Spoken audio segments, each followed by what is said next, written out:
The return of Charlotte Hale, William still alive, and a new park. Westworld Season 4 Episode 2 is here, and once again, I'm ready to break it all down. I don't waste any of your time, so let's get right into it. The episode begins in what appears to be South America. We are reintroduced to Clementine Pennyfeather, who the last time we saw her was in Jakarta, Indonesia. She and Hanario, working under Maeve's orders, killed the Dolores copy of Musashi and retrieved his decapitated head. Why take his head unless they wanted Dolores's pearl inside? Would they destroy it or keep it for other purposes? Arriving home, she's greeted by William, or most likely the evil host version of William, who's been hell-bent on tracking down Maeve and her compatriots. He asks where her old master is, a reference to how Maeve was her boss at the Mariposa Saloon in Westworld. Clementine isn't willing to give up this information and is subsequently killed. However, it's later implied a copy of her is made that now works under William's control. Meanwhile, Caleb and Maeve are on the road in search of William. Last episode, Caleb and his daughter Frankie were almost killed by Walter,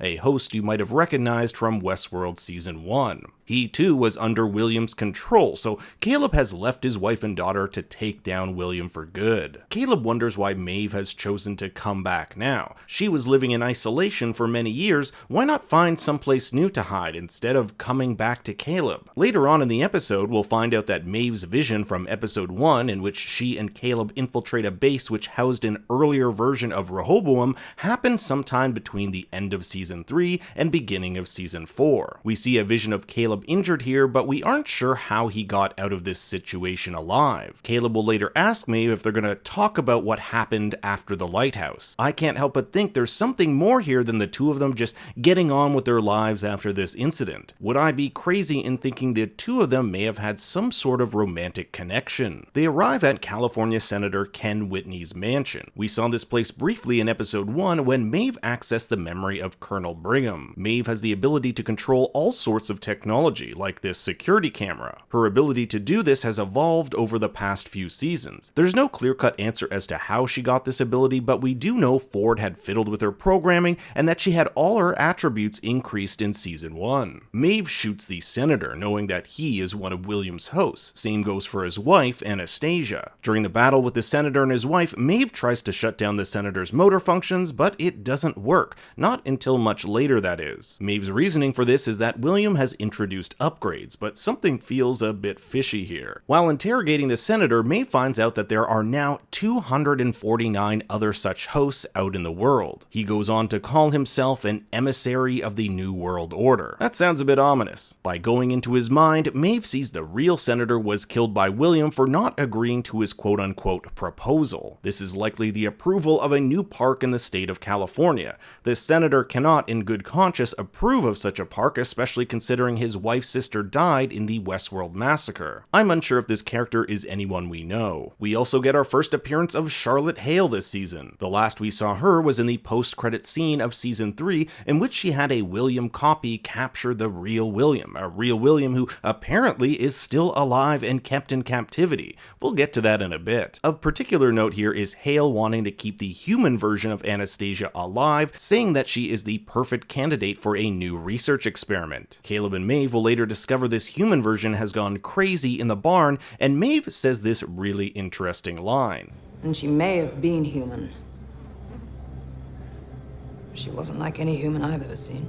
Could Hale have done something to her in this quote-unquote experiment? I can't really show it because a lot of my videos have been getting age-restricted recently, but there's this close-up shot of the blackest blood I've ever seen oozing out of Anastasia's head. It rides that fine line of, is it real blood or something else? But before she dies, Anastasia invites them to the opening night of Mozart's Don Giovanni because a quote, old friend is anxious for a reunion. This old friend seems to be guiding these two along to a secret entrance of Delos's next park, where when asked for their reservation, they've already been inputted into the system as Mr. and Mrs. Morgan. This is the Delos headquarters in San Francisco. They actually used a duplicate shot from the first episode of season 3 here. I see you trying to save money, HBO. Deputy Assistant Attorney General for Counterterrorism Jim Navarro has arrived from the Justice Department requesting a meeting with the head of Delos. However, he's stonewalled by Clementine, who now seems to be working for the company. The CEO here is referred to as a he. VP, and my best guess is that this is referring to William as CEO, with Hale secretly pulling the strings. Christina wakes up in the exact same pose as last episode and also that of season 1, suggesting once again that she is in a loop and doesn't know it. We learn from Peter's obituary, an obituary I may add does not have a date of birth on it, that he had donated all his money to the Hope Center for Mental Health. But when Christina visits this place, she discovers the Peter Myers wing has been there for decades and is being torn down. I can see two explanations for this. One, Christina has been in a loop for decades, similar to the one Dolores had in season 1. She remained the same and kept going through these loops as William kept coming back to the park and kept getting older.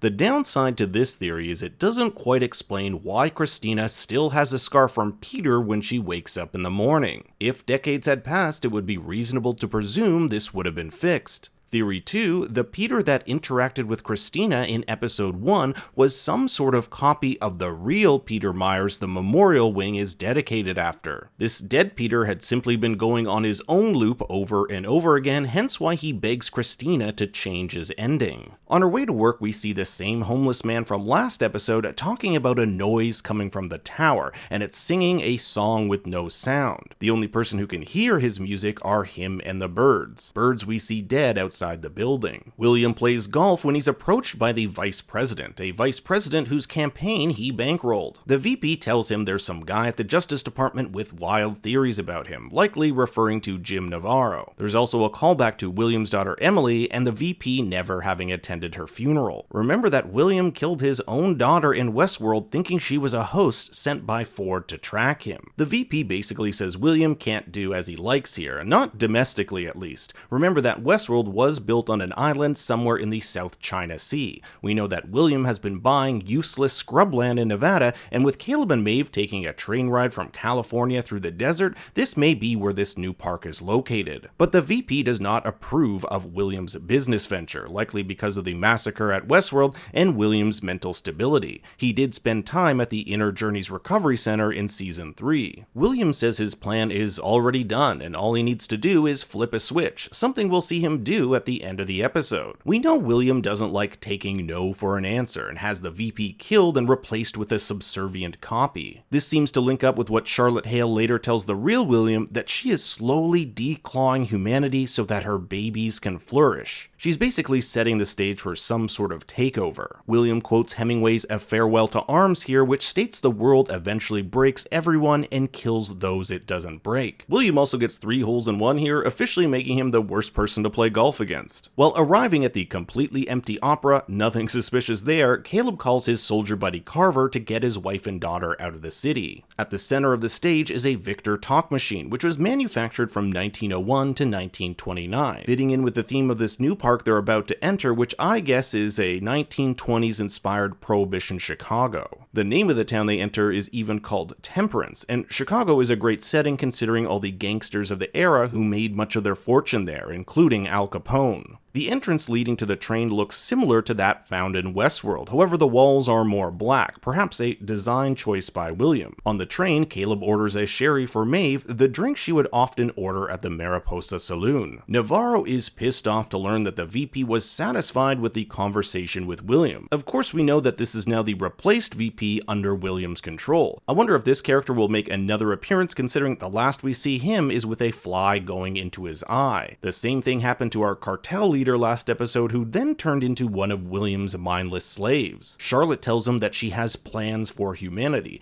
We aren't quite sure what those are just yet, but she wants her own people to, quote, grow, flourish, and find their own identity. Christina accesses her past files and confirms she did write that story about Peter. However, her boss calls and we learn he's been tracking her. However, he says this only happens when an employee accesses files from a remote location. I highly doubt that. Back on the train, Caleb hands over his phone to a greeter who seems to have been programmed identically to Angela, who you may remember as the Westworld host who greeted William in season 1. And there are a lot of callbacks here, from the greeter offering to help put on his clothes to even the dialogue. Everything is bespoke and exactly your size. Everything is bespoke and exactly your size. One difference from Westworld are the questions involving mental health, and it's very interesting that Maeve answers for Caleb here in the negative, even though we know Caleb has been suffering from PTSD. Caleb and Maeve also sign a waiver allowing Delos to gather data from their experience in the park. In the original Westworld, Delos was secretly collecting this data and storing it in the Forge, with the end goal of being able to recreate one's consciousness,